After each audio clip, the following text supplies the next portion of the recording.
hope you're all keeping safe. And so yeah, uh, so if plastic would have been killing the same amount of humans as birds and marine life, did you know that it would be among the top 10 killers in the world with over a million deaths annually? What makes these deaths even more tragic is the manner in which they happen.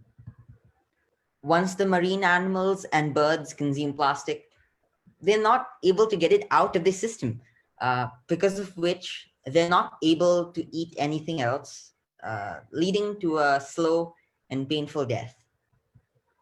Hello, everyone. My name is Haaziq Kazi, and I am the inventor of Ervis the ship and the co-founder of the Ervis Foundation. Thank you so much for inviting me to join this exciting panel discussion today. So the plastic waste crisis has reached a critical point wherein, if unchecked, it will be projected that we will have more plastic in the ocean than fish by 2050. My interest in combating the plastic waste crisis began 4 years back when I watched a documentary on the impact of plastic on marine life. In a manner, it profoundly affected me. It disturbed me to a level where I thought I had to do something about it. And that inspired me to design a ship called Ervis. Ervis represents a hope for marine life, a futuristic clean energy ship which sucks waste from the ocean's surface and cleans it. So one day, our school announced a local TED Ed chapter that where we could talk about a problem that was close to our hearts. I chose the topic of marine pollution and how I see Ervis addressing it. Subsequently, I went on with my life post the presentation until 1 year later, when I was fortunate enough to have my idea shortlisted to be presented at the TED headquarters in New York. I work closely with scientists, researchers, engineers, just to do more research on the plastic waste problem, the ship design, and how I could make a more engaging conversation with the audience. So finally, I did get my chance to go on stage on 17th June 2017, where I spoke for 11 minutes. Those 11 minutes changed my life and took me on a journey of self-realization, change, and purpose. I went digging deeper into the problem, and I realized that plastic has had a catastrophic impact on not just our oceans, but just so many other parts of our ecosystem, to the point where the damage could be irreversible. And all of this in just the last half a century. Today, plastic has made its way into every part of our biodiversity, even to the most remote corners of the Arctic. And that is concerning. The need for convenient living has taken over our conscious living, which needs to change. Nations can no longer put people, planet, and natural resources on the backseat and give a front seat to profit.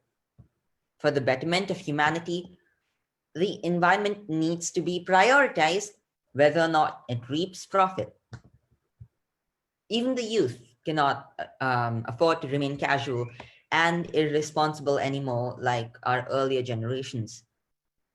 We have to work hard and work tirelessly to ensure that they have a safer, healthier, and a longer future ahead of them, where they don't have to fight and struggle for basic sustenance and right to essential resources like clean water. In order to advocate a generational change, I decided to establish my foundation. At the Ervis Foundation, we intend to equip the youth with all the necessary tools that will develop them to be socially responsible and sensitive. This calls for intensive capacity building and also for schools to take their curriculums beyond academic learning. Students need to be instilled with added skills like soft skills, problem solving, science and innovation, design thinking, and much, much more. Even circular economy can be inculcated as a part of university and college curriculum. We also have midterm goals of establishing a zero waste marketplace to provide sustainable alternatives to plastic products like bamboo toothbrushes, copper water bottles, for consumers to make a more conscious choice on their lifestyle.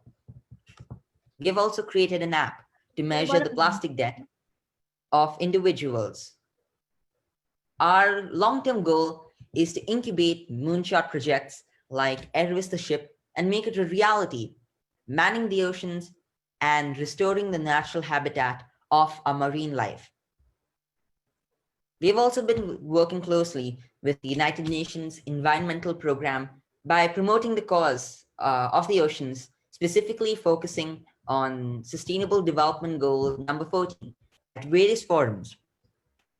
So just to conclude, the plastic waste crisis, which arguably represents one of the biggest man-made crises affecting our marine ecosystems, also represents an equally big opportunity for my generation to work on it and reverse the damage.